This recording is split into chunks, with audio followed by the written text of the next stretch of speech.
Paano po kung nanalo ka sa isang occupied lot, ayaw naman umalis sa property yung nakatira? Ano po ang options ng winning bidder? Pwede po bang wag-back out?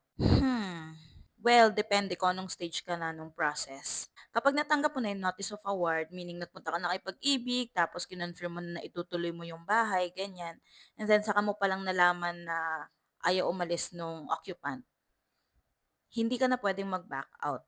Kasi kapag ka nag-back out ka, mabablacklist ka na kay Pag-ibig forever. As in forever, hindi mo na siya maaayos kasi nga may records ka na kay Pag-ibig na kukunin mo sana and then nag-back out ka.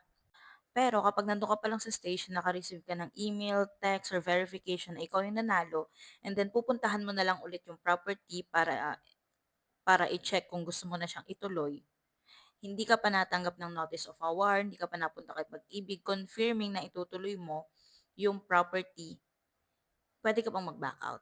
Pero make sure na i-communicate mo siya ng maayos kay Pag-ibig. Ayun lang. So, if may questions kayo, just let me know in the comments. Bye!